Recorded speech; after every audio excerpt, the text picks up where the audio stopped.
My name is Andy Caputi. My call sign is Truman. I served on the Blue Angels, joined the team in the fall of '83. I was the opposing solo in '84, the lead solo in '85. Oh no. Well, I'm from a Navy town. I was born and raised in Newport, Rhode Island, surface fleet Navy, so I didn't have a lot of exposure to aviation back then. I didn't have a lot of exposure to aviation in general back then. Just no one in my family flew or was a pilot until my sister married a commercial airline pilot. I was always very fascinated with his lifestyle and the stories he would tell. He was former military, and I think that probably lit my candle, if you will. I later went to college and graduate school, was floundering around a little bit scholastically, and I got hooked up again with my brother-in-law and asked him, how do I get to be like you as soon as possible? And he said, you need to join the military. So I think that's where it really started for me, but I didn't have the exposure to aviation that a lot of people might growing up.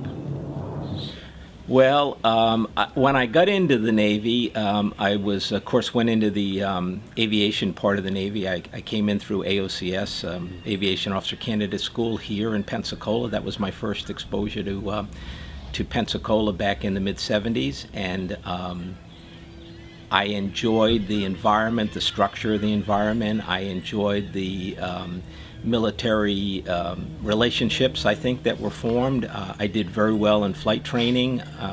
My first tour, ironically enough, was in F-4s, which is the aircraft that I saw the Blue Angels fly. I was home ported over in Yokosuka, Japan on the USS Midway, which is CV-41, and it just seemed like a very natural thing to me. It took off. I enjoyed it tremendously. I felt very good at what I did, and then you aspire to what the next best job is in the Navy. And so I think in the sequence of things that happened in the years following, that probably led me to the Blue Angels.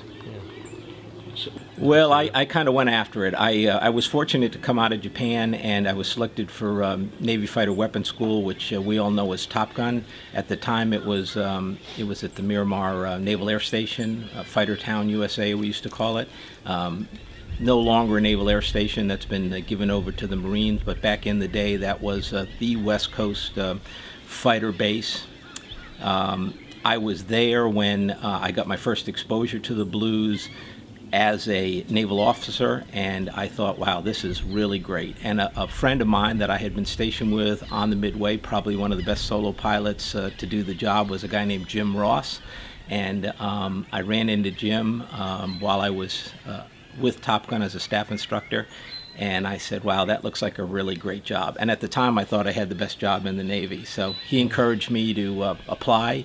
I chased them, if you will, made myself a little bit of a pest from the beginning of the season to the end, and obviously it had a positive influence.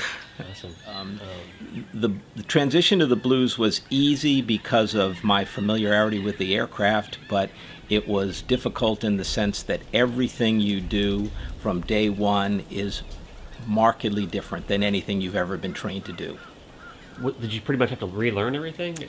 Not the aviation part of it, but when you start to learn maneuvers, you're doing things with aircraft that don't typically have much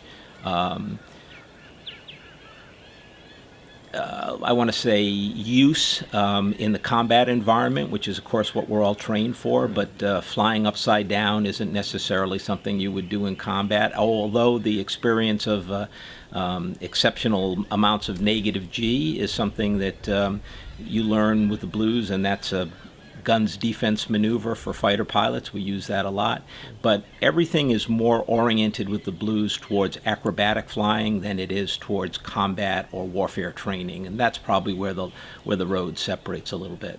Sure. I really enjoyed the military aspect of my life once I joined the Navy. I liked the structure. I liked the discipline. I learned a lot from that.